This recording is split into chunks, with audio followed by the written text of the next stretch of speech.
October 3, 2023, Tuesday, 7:40. Nandito na kami sa Brittany Hotel kasi dito sa building na to nandito daw yung Korean Embassy. And medyo disappointed kami kasi kulang kami sa research. Sarado pala ngayon ang Korean Embassy because it's a holiday sa Korea. Okay? So, number one tip guys, bago kayo mag-apply for a tourist visa, don't make the same mistake. Research nyo muna kung holiday sa Korea at para hindi masayang yung lakad nyo. Hi guys, October 5, Thursday, papunta kami sa Korean Visa Application Center dito sa BGC. So nasa BGC na kami ngayon. Andyan yung maganda kong driver. Pumunta nga kami dito last Tuesday and di namin alam holiday pala sa Korea, kaya nasayang yung lakad namin yung Tuesday. So tip number 1, alamin nyo muna kung holiday ba sa Korea o hindi para hindi masayang yung lakad din nyo. So yeah, so ngayon lang kami nakabalik Thursday and please subscribe. Ido-document namin yung aming visa application experience and yung process para kapag kayo naman ang nag-apply, very familiar na kayo sa procedure and saan ba yung visa application center nila. Kasi bago lang daw tong process na to. This is not in the embassy. Meron silang separate parang satellite office na hiniwalay nila yung mga visa application dito lang sa may SM Aura. So please stay tuned, please subscribe para masundan nyo yung etong visa application process namin. Okay, nandito na tayo. So yung Korea Visa Application Center ay dito mismo sa tabi ng SM Aura. Alright, so pag dito ka dumaan sa bandang likod, ayan o, yan yung SM Aura, and then pasok ka dito sa papuntang parking. Sa tapat mismo nila sa kanan, ayan, ito yung SM Aura, ito yung hotel, Brittany Hotel. So ang gagawin namin, kukuha muna kami ng number para nakapila na kami, and then magpa-park muna kami ng kotse dyan na sa parking ng SM Aura. Okay? So ayan, Brittany Hotel. Kakuha ng number para sa application ng visa. Ayan. So sa second floor po niya waiting area. Second floor waiting area. Saan na daan? Dito? Yes, sir. Sige, magpa-park lang kami. Thank you. So, ayan, number 46 ang nakuha natin. And pasok muna tayo sa parking. Okay, so pagdating nyo po dito sa parking ng SM Aura, hanapin nyo tong part na to. Office Tower Lobby. Yan ang access palabas para malapit na kayo dun sa tawiran from SM Aura going to Brittany Hotel. So dito na kayo, subukan nyo dito maghanap ng parking. Basement, ano to? Basement 1. Ayan, so nakapag-park na kami dito sa basement 1 ng SM Aura. Parking to na SM Aura po, hindi ng Brittany Hotel. So ito yung pinakita ko sa inyo kanina, dito ang pasok niya.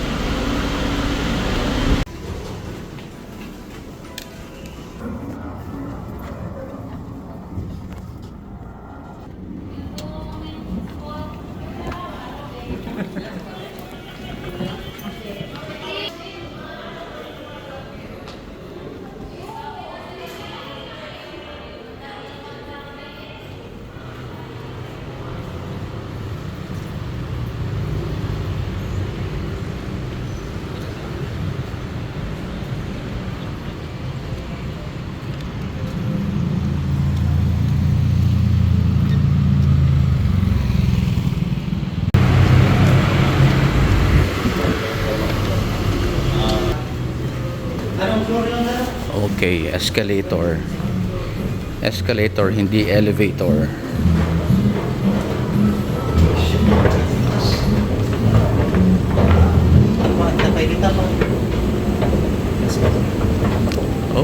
Okay.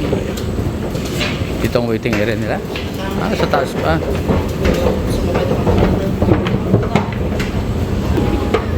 Wow, parang ano, no? Parang ang vibes niya parang sa IKEA. Yung restaurant ng IKEA. May meatballs ba dito?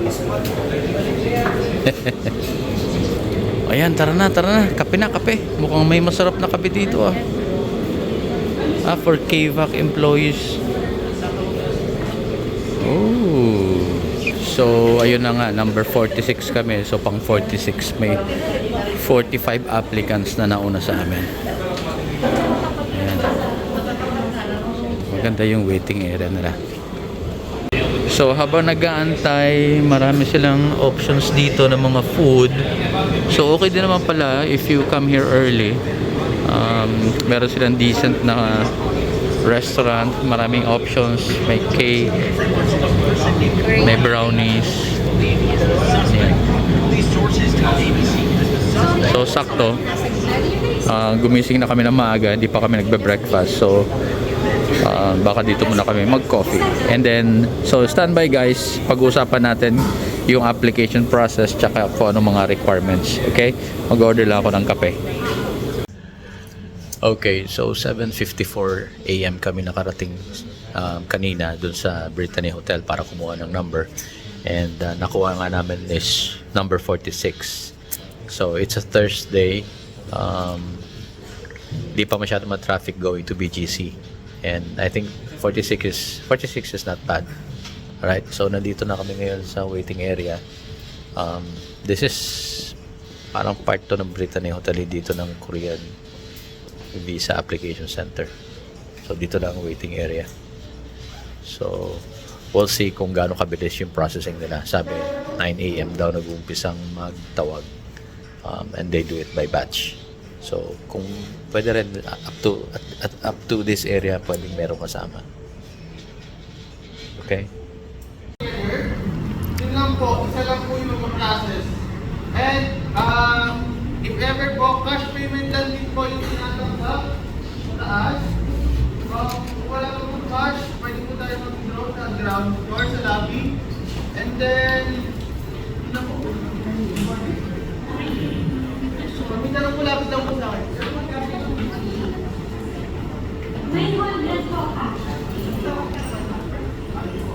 Ang application form nyo, sa upper left corner, dito po. Didikit na po yung photo before po tayo umakyat sa 9th floor. Dito po didikit. Sa left, upper left.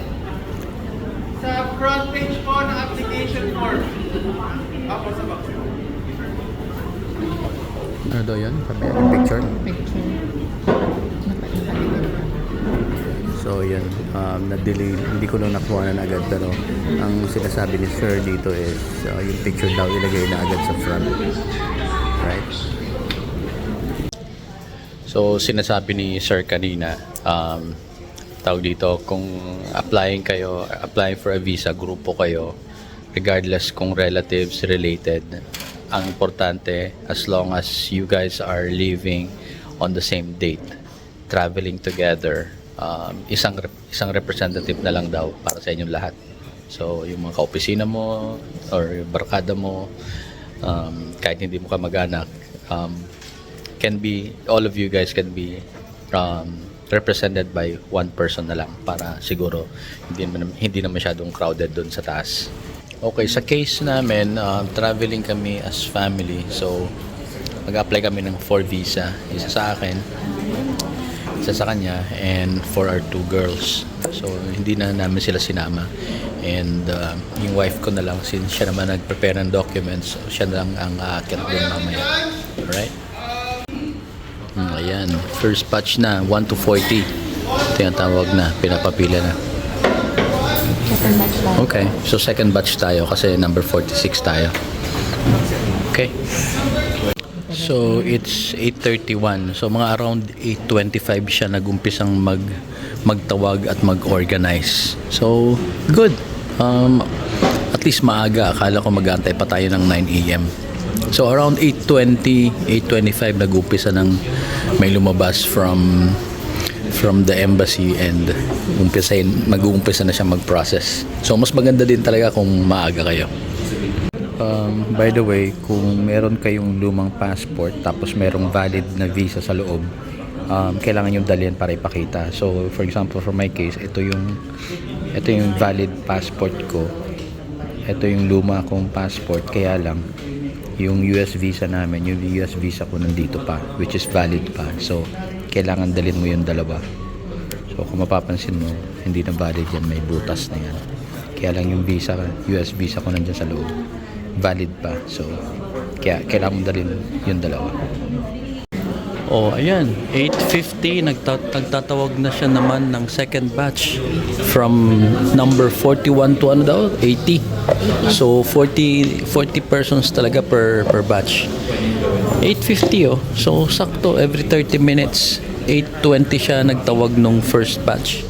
Second batch 8:50. Oh, ayan. Good luck. Ayusin mong pagsagot mo sa mga questions. So ako dito lang ako mag-aantay. Bale, ito yung 9th floor. Hindi naman ako dapat aakyat dito, kaya lang kulang yung pera. Sakto lang yung dala niya pambayad sa visa application. May bayad pa pala na 300 pesos per person for the courier kung ipapadeliver mo sa bahay. So umakyat ako para maghatid sa kanya ng cash. And ayan, sinamantala ko na nag-take na rin ako ng video para ma-share ko na rin sa inyo. So ayan, may pila ulit dito, ine-evaluate yung mga papers. After ma-evaluate yung papers mo, eto ulit may another waiting area. So nagtatawag na ulit sila ng third batch. Pretty much consistent sila dito no? Ayan mga 9:10 siya nag-umpisang magtawag. So every 30 minutes bumababa to si sir. So mukhang maayos naman yung proseso na nila ngayon. Oh ayan, eto na siya. Ang bilis lang. Oh, anong oras na? 9:35. Anos ka nga ba umakyat? 8:30 no? Hindi pa napansin. Oh, 8:30. So mga 1 hour. Actually may na-receive na akong text na sabi your application is registered or confirmed, something like that. Ayan. So yeah, mga 1 hour lang yung processing, Less than pa nga eh. Mag-aantay na lang tayo ng result or ng delivery ng visa. Ilang days daw? 10? 12 days? Pero pwede daw mas earlier pa. Okay. Alright, so uwi na kami and then stay tuned mga guys kasi pagdating sa bahay, gagawa kami ng summary kasi mahirap magkwento dito, maingay masyado. So pagdating sa bahay, gawa kami ng summary para madali nyo masundan kung ano yung requirements for the application, tapos kung ano yung experience namin dito para mabilisan lang. Alright? Stay tuned and don't forget to subscribe. Okay, so nakauwi na nga kami and then this time pag-usapan natin yung mga requirements, okay? May iba-ibang requirements kasi iba-iba rin yung classifications for the tourist visa application. So ano ba yung mga pagkakaiba? Well, number 1, visa requirements for employed individuals. Sa case ko, ako yon, employed individual. And then requirements for housewives, para sa wife ko. Okay? And then requirements for students para doon sa dalawa kong girls. Alright? So, yung discussion natin for the requirements, limited lang po doon sa 3. Alright? Meron kasing ibang classifications pa. For example, requirements for businessmen. Yung sponsored, yun. If personally invited by Korean, may mga additional requirement. So, disclaimer lang po, ang i-discuss ko lang or i-discuss lang namin sa inyo for today is yung dinaanan naming mga requirements. Alright? Okay, number 1 requirement is the application form. Yung application form, you can download that from the Korean Embassy website, which is overseas.mofa.go.kr. Maglalagay po ako dyan ng screenshot sa screen para maging familiar kayo and then double check nyo po yung URL. Okay? Now, etong application form, yung application form, iisa lang po for all applicants. So, kung employed individual or housewife or student, iisang form lang ang fill out nyo. So, obviously, may mga portions doon na hindi applicable para sa inyo. Okay? So, again, i-download nyo yung application form from the website. It needs to be printed. Tapos, yung pag-fill out nyo, pwedeng handwritten na rin. Kasama syempre of course yung signature nyo. Requirement number 2, 1 piece of passport size colored picture. Okay? Kami, ang ginawa namin, pumunta kami sa photo line sa 5th floor ng SM Mega Mall. Tapos, ang binayaran namin is 150 pesos. 6 pieces na yon na passport size plus may 4 pieces na 1 by 1. Okay? Ngayon, kung gusto mong magkaroon ng copy nung soft copy nung picture, magdadagdag ka ng 50 pesos. Ibibigay nila yun sa'yo sa CD, tama? No, you have to bring USB. 50 plus 50 pala, dala ka pa ng sarili mong USB. Alright? And then, bago kayo magpa-picture, sasabihin nyo dun sa kanila na gagamitin nyo for Korean visa application. Kasi parang meron pa rin niyang specific requirement. So, alam na nila yan. Requirement number 3, original passport, valid. Make sure to double check yung validity ng passport nyo. As always, standard naman yan, kahit saan tayo nagta-travel, minimum is 6 months. Dapat valid yung passport nyo for 6 months. Mahirap yung nasa labas ka ng Pilipinas tapos yung passport mo mag-expire. And then, kung meron kang old passport na meron pang valid visa, for example, may US visa ka, may Canadian visa ka, or may European visa ka, na doon naka-attach or naka-print sa luma mong passport, meaning valid pa yung visa mo na yon, pero yung passport mo expired na, hindi mo yung tinatapon syempre, di ba? So, i-attach mo yon, isasama mo yon doon. So, same case for us, kasi meron kaming old passport, pero nandun pa yung valid US visa namin. Okay, requirement number 4, photocopy of passport bio page. Ang bio page ng passport nyo, yung nandun yung picture nyo, nandun yung details, yung pangalan mo and everything, kung kailan na issue yung passport, date of birth and all that. So, kailangan lang ng 1 photocopy. Requirement number 5, original and photocopy of valid visas and arrival stamps to OECD member countries for the past 5 years. Search nyo na lang po kung ano yung mga OECD member countries na yon. Basta for the past 5 years na mga countries na visit nyo, isama nyo po yun sa pag-photocopy. Kasama yung CHOP, yung, di ba, pagpapasok kayo sa immigration sa ibang bansa, nilalagyan nila ng date of entry, yung CHOP na yon, yung stamp na yon, isasama nyo po yun sa pag-photocopy. Alright? Requirement number 6, original certificate of employment. Take note, it must include the applicant's position, kung anong manager, supervisor ka ba, kung anong position mo sa company, date hired, compensation, sweldo kung magkano per month, office address, HR landline number, or cellphone number. HR landline number lang, hindi pwede cellphone number. Alright? And then HR email address. So, very strict sila sa ganong information. So, you can already tell, baka i-verify nila kung totoo yung mga sinabit mong information. Okay? So, again, kasama yung compensation. Okay, next requirement is original personal bank certificate. Okay? It must include account name, of course, account number, account type, current balance, account opening date, kung kailan inopen yung account. Kasi baka mamaya inopen mo lang kahapon para lang okay, naghirap ka na ng pera, nag-open ka kahapon para lang may ipakita mo sa kanila, di ba? So, yeah, that's one of the reasons why hinihingi nila yan. So, and then 6 months average daily balance. So, dapat nakikita yun doon. Yung mga bangko naman, sanay na sila sa mga ganito na yung mga clients nila nagre-request for bank certificate for travel purposes. So, alam na nila, may template na sila niyan. Alright? So, just to give you an idea, kasi sa amin, sa BDO, yung bank certificate, yung charge nila was 100 pesos. Tama? Okay. Statement of account, first 3 pages, 100 pesos. In excess of that, yung fourth and so on, 10 pesos. Pero, hindi rin lahat ng BDO branches pare-pareho. Kasi yung isa kong account nasa ibang branch, ang siningil sa akin is 110 yata.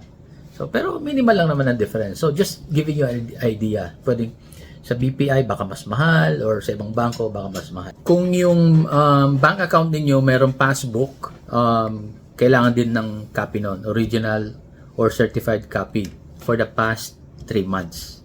Okay, next requirement for employed individual is a photocopy of the ITR, income tax return, or yung form 2316. So again, for our case, ako lang naman yung employed, so it's only my ITR. Okay, so yan na po lahat ng tungkol sa requirements. Pero ito po, tatandaan nyo, shinare ko lang po yun sa inyo para meron kayong idea habang nagpre-prepare kayo. Pero ang pinakang ma-advise ko po sa inyo, before kayo mag-apply, puntahan nyo pa rin ang website, i-double check nyo kasi ang mga requirements, they change. Okay, hindi nyo pwedeng i-quote na ba yung si CFT channel, sinabi itong requirements, tapos kulang-kulang pala. It could change anytime. Okay, so dapat you also do your own do your due diligence. Double check nyo kung ano pa yung posibleng nadagdag after this vlog, after this video. But so far, as of today, as of kanina, yung sinabit namin, yun na yung mga binanggit ko. Alright? So next, pag-usapan naman natin yung processing. Okay, pag-usapan pala muna natin yung pag-fill out ng application form kasi sometimes medyo tricky. And honestly, hindi ako nag-fill out, yung wife ko. Alright? But as always, every time nag-fill out tayo ng application form, basahin po muna natin and intindihin natin ng mabuti bago natin i-fill out. Kasi minsan nagmamadali, hindi mo masyadong inintindi, tapos marami kang erasures, or even yung field na gagamitin mo, mamaya first name pala yun, dun mo nilagay yung surname mo. Umpisa pa lang, olats na. Mag-erase ka na, di ba? Or nakalagay doon date of birth, tapos nilagay mo sa taas yung field pala yung space pala for the date of birth andun sa baba, di ba? So yung mga ganung bagay, mga basic ba? So intindihin nyo muna yung form, basahin nyo muna mabuti para prepared kayo sa pag-fill out. Okay, so as mentioned ko kanina, yung application form generic yon for all different kinds of applications. Okay, so again, kung employed ka nga, kung housewife ka, or student ka, pare-pareho ng form yon. So, yun na nga, as expected, may mga entries doon na hindi mo kailangang fill outan. Alright, so for example, just ano nga ba yun? If you have other If passport? you have a second passport, they're gonna ask you if you have a second passport. Tapos, if yes, there are follow-up questions. If no, then you don't have to answer it. Ayun, so may question doon, for example daw, na kung meron ka daw bang second passport probably for another country, pag nag-yes ka, may mga follow-up questions. So, pag wala, di magno-no ka, di leave the rest empty. Okay? So, sa case namin, ang daming mga entries doon na hindi applicable sa amin. So, parang nakakatamad din maglagay ng NA lahat. So, ang ginawa na lang ng wife ko, she just left them blank. So, part ng application form is, it's going to ask you for hotel information. Okay? It doesn't mean na kailangan naka-book ka na may official booking ka na with a hotel. Pwede naman ilagay mo lang doon yung potential hotel. Kumbaga yung target hotel na pag-i-stayhan mo. Kasi kailangan mo ilagay doon yung name and address and what else? And contact number. Again, hindi kailangan nakabook ka na. And then, the application form will also ask about the estimated travel cost in US dollars. Okay, so, paano namin fill out yun? Basically, ang ginawa namin is, kinuha namin yung rate, expected rate. Kasi pwede ka naman tumingin ng rate na ngayon, di ba? So, ang target date namin is December. So, yung target dates namin for travel, nakita namin doon, umabot ng mga $500 ang bawat isa sa amin. So, plane ticket 500, and then tumingin na rin kami ng hotel for the same dates, kung ano yung rate. So, in-add up namin yon, and then nag-estimate na lang din kami kung magkano magagastos namin sa food. So, more or less, mga $700 to $800 US. Estimate lang naman yon. Okay? Ang importante kasi dyan, nagmamatch. Kasi baka mamaya, nilagay mo ng sobrang mahal na plane ticket, magbe-business class ka ba, tapos hindi nag-match dun sa statement of account mo, wala ka naman palang pera pang business class. Di ba? So, pati yung hotel rate. Baka mamaya ang nailagay mong rate ng hotel mo masyadong mura, tapos nandun ka pala ng Christmas, December, peak season yon, mahal ang mga hotel. So, dun, pagka nagduda sa'yo yung mag-evaluate ng application mo, magko-connect-connect yung mga yan. So, you don't really need to be very strict ng estimate mo, basta nagme-make sense. Diba? So, again, kung kailan yung expected travel dates nyo, imamatch mo din dun kung magkano yung rate ng plane ticket on those dates, kung magkano rin yung rate ng hotel on those dates. So, i-add up mo lang yon and then gawin mo lang rough estimate and yun ang ilagay mo in US dollars. Okay? Okay, next, pag-usapan naman natin kung paano or saan magpa-process ng application. So, typically, yung nasa isip natin is pupunta tayo sa embassy nung bansa na gusto nating puntahan. Okay? For Korea, tourist visa application, hindi na siya dun sa embassy nila sa may McKinley yata yan eh. Okay? Recently, may pagbabago, nag-open sila ng parang satellite center. Ang tawag nila doon is Korea Visa Application Center. Siguro, ang ginawa nila, lahat ng tourist or any kind of visa application, hiniwalay nila doon sa mismong embassy. At nilagay nila dito sa Brittany Hotel, sa BGC. Saan naman yung Brittany Hotel? Ang Brittany Hotel katabi ng SM Aura. Balikan nyo po yung video ko kanina nung pinakita ko sa inyo na papunta pa lang kami ng wife ko. Makikita nyo at mavisualize nyo kung saan mismo yon. Makikita mo na pumasok kami sa papunta sa parking ng SM Aura and then nasa kabilang side lang. Hindi across the street. On that same block, nandun yung KVAC. Etong KVAC or yung Korea Visa Application Center sa may SM Aura sa Brittany Hotel, nung August 31 lang to nagbukas. So kaya itong application process na sinishare namin sa inyo is fairly new. Okay? So tumawag kami actually sa call center nila bago kami pumunta.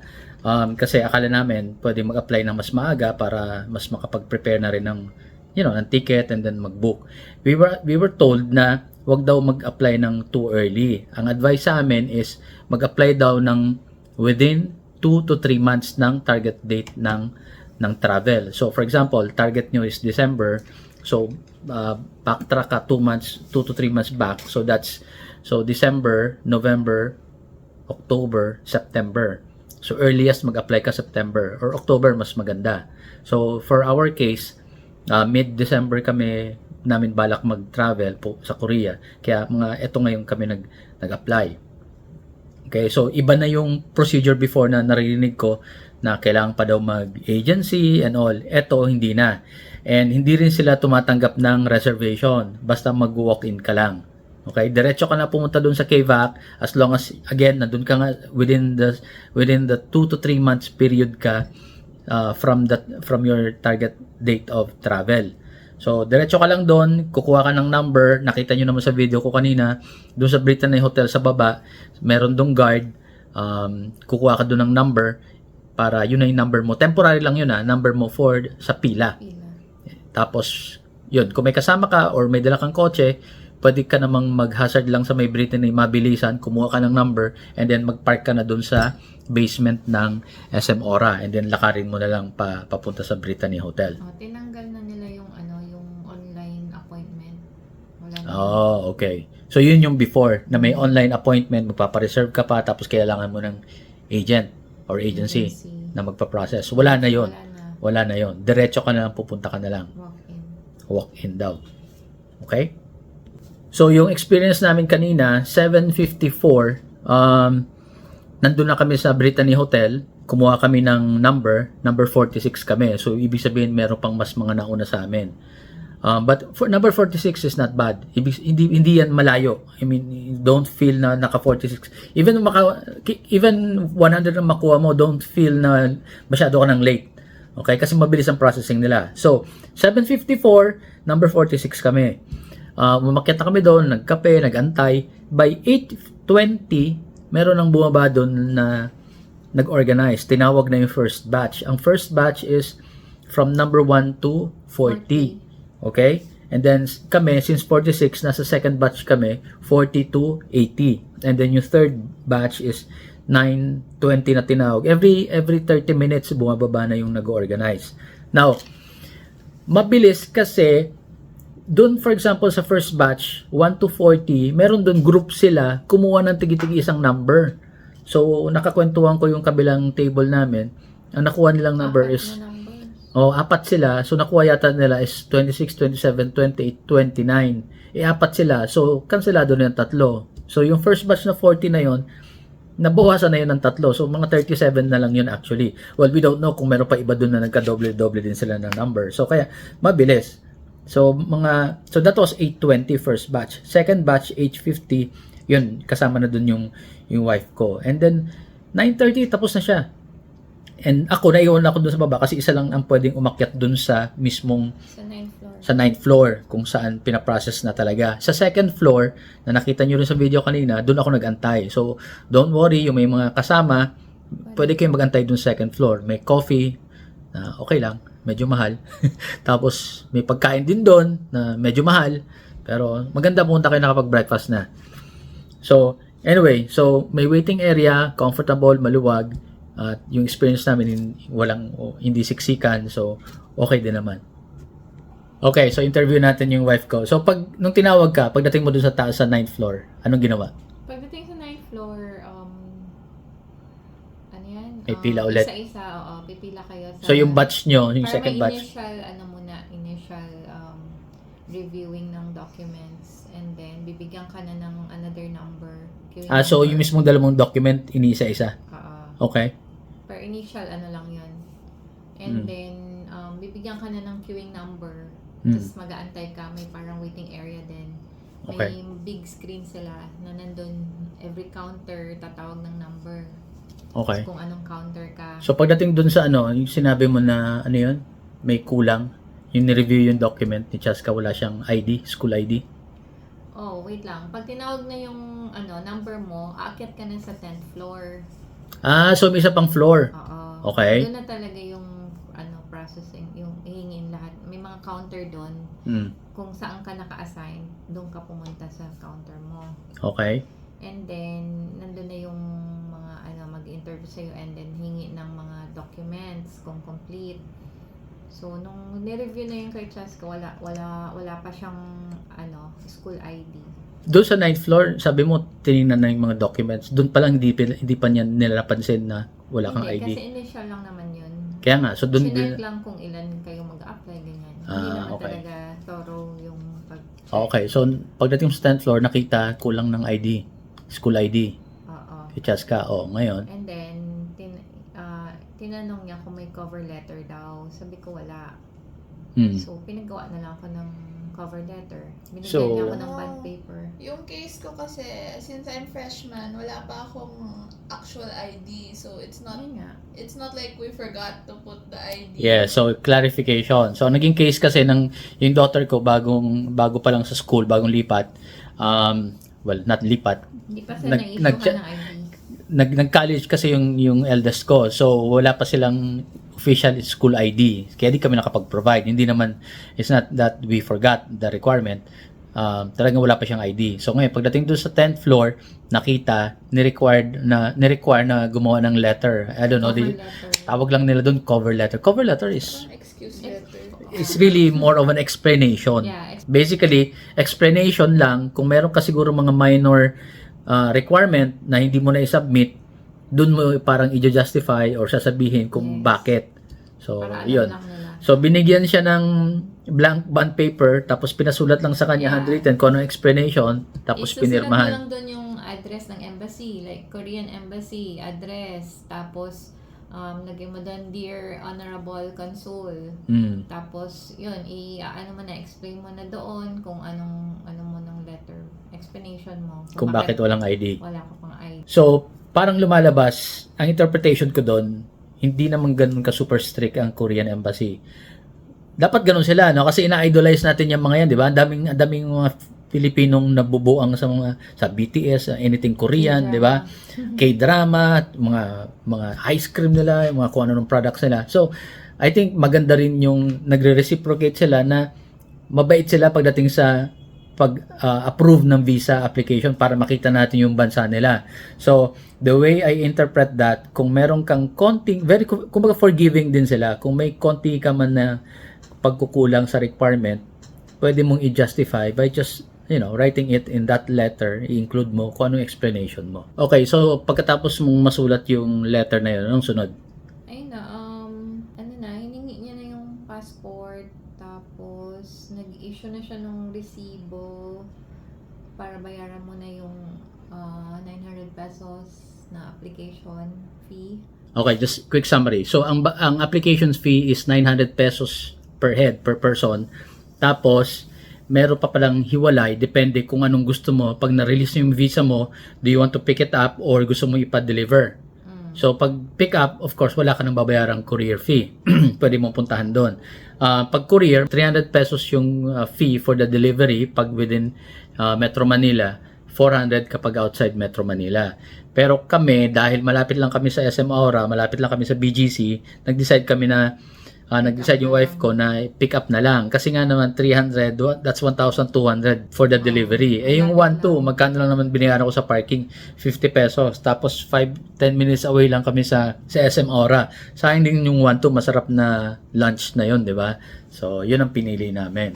And then, as soon as ma-process yung application, yun na yung minareceive ka rin na text message. Registered na yung application mo. Yeah, so yun naman. Okay, so ngayon pag natapos na yung pagbayad and all, ang pinakang official para bang proof na pinaprocess na nila is makaka-receive ka ng text, of course, based yun dun sa kung anong number ang nilagay mo sa application form.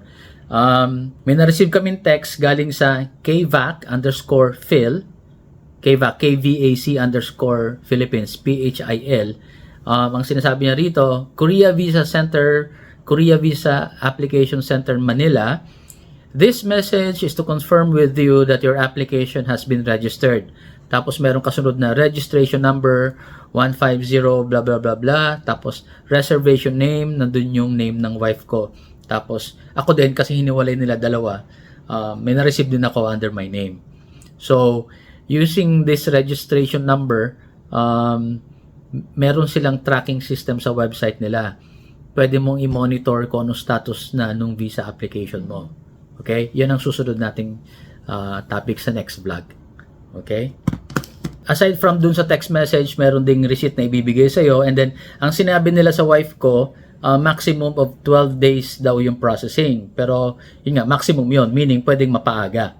Okay? And then, yung 12 days na yon hindi kasama dun yung courier. So, kung kayo, pinili nyo na kung gusto nyo ipa-deliver sa inyo, so 12 days plus yung delivery pa. So, kami, okay na talaga sa amin yung pick up na lang kasi nga malapit lang kami. Tsaka, mas mabilis. Tsaka, gusto na din namin na makuha agad kasi pag hawak na namin pag nakita namin na approve na kami, may visa na kami, and then that's the time na bibili na kami ng ticket and magbubook na kami ng hotel. Alright? Okay, nagsulat lang ako dito ng mga importanteng tips based on our experience. Okay? So, number 1, check if holiday sa Korea bago kayo pumunta. Kasi, like I mentioned kanina, earlier in this video, pumunta nga kami dun Tuesday, holiday pala sa Korea. So, nasayang yung punta namin. That's tip number 1. Number 2, no need to be too early. So, yung mga nasa night shift dyan, nasa mid shift dyan, yung mga nasa call center, yung mga nagtatrabaho ng late, don't worry, pwede nyo kumpletuhin yung tulog nyo and tsaka na kayo pumunta. Kahit pa 9 or 10 na kayo pumunta, I think, in my opinion, okay pa. Kasi mabilis ang processing. And then, yung cut-off is 4 p.m. pa naman. So, I think even after lunch, kung let's say, pasok ka muna sa first half of your shift, tapos second half, mag-leave ka na, and then, tsaka ka mag-apply. Mabilis. Hindi kailangan katulad ng sa US visa application na sobrang ang aga na halos kulang na lang doon ka matulog. So far, I think because of this new system nila, yung KVAC na nilagay nila sa Brittany Hotel, ang ganda ng improvement ng processing. Tip number 3, now, if you decide na gusto mong pumunta ng maaga, mag-breakfast ka na. Kasi, mahal ang kape at hindi naman ganun kasarap, hindi sulit. And then, mahal yung food. Okay? Pero kung gusto mong samahan na ng pag-chillax doon, okay lang din naman. Tip number 4, just like any application ng tourist visa, fill out the application form completely before going to KVAC. Kasi mahirap naman yung mamaya na-traffic ka pa, na late ka, tapos pagdating mo doon, ang dami mo pa palang kailangan kumpletuhin sa form, tapos yung number na nakuha mo, natawag na, so magpapanik ka. So, the more na magkakamali ka, and magkakos ka ng delay. So, kumpletuhin mo na yung application form before going there. Okay, tip number 5, double check and make sure all requirements are complete. So, certificate of employment, yung mga binanggit ko kanina, kumpletuhin nyo na yon. Ngayon, huwag kayong umasa na porket sinabi ko kanina na medyo forgiving sila, na pwede mo lang isulat kung bakit may kulang ka.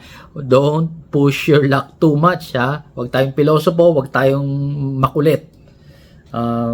Depende yan sa embassy, depende yan sa mag-evaluate sa'yo kung pagbibigyan ka o hindi. So, hanggat maaari, kumpletuhin mo lahat ng requirement. Sa case namin, ID lang naman ng anak ko yon, at it's not something na naging negligent kami or nakalimutan namin, kundi talagang wala siyang ID. Alright, so kumpletuhin ng requirements. Okay, last tip or reminder. One representative lang for all, for everyone, if you guys are traveling as a group. Okay? Take note, regardless kung magkakamag-anak kayo, basta group kayo and you are traveling on the same date, you are considered as a group. And pwedeng isa lang sa inyo ang mag-process. Okay? Ngayon, kung gusto nyo tropa-tropa kayo, pumunta kayo dun sa KVAC, okay lang din naman. Magsama-sama kayo dun sa second floor, dun kayo magkwentuhan, habang yung isa sa inyo, siya lang ang aakyat, ang pipila. Now, take note of that kasi, di ba, pupunta ka muna sa Brittany Hotel, sa ground floor, kukuha ka ng number pagpila. Isa na lang kunin yung number para na yun sa inyong lahat. Okay? Okay, hanggang dito na lang po muna. Kung meron pa po kayong question tungkol sa requirements, pag-fill out ng form, and then yung pag-process ng application, comment lang po kayo dyan. Baka meron kaming nakalimutan, and then we will try our best to answer your questions. But hanggang doon lang muna tayo sa pagpa-file, pagpa-process ng application. Ang next topic po natin, we will keep track of the status. Titingnan ko kung everyday ko anong nangyayari sa application namin kasi nga merong tracking hanggang sa ma-approve and hanggang sa ready for delivery. So, and then susunod naman kung paano kami kukuha ng ticket, paano kami magbubook. So, I suggest mag-subscribe na po kayo sa channel namin para masubaybayan nyo, para makakuha kayo ng information kapag kayo naman ang nag-apply ng tourist visa sa South Korea. Okay? Oh, by the way, ang Korea, dalawa, may North and South. So, magmula sa umpisa, syempre tinutukoy ko South. Ewan ko lang kung may nagbabalak sa inyong mag-tourist sa North Korea. Okay. So, hanggang dyan na lang po muna for now, and I hope this video has been very helpful to you guys, and please don't forget to subscribe. Bye.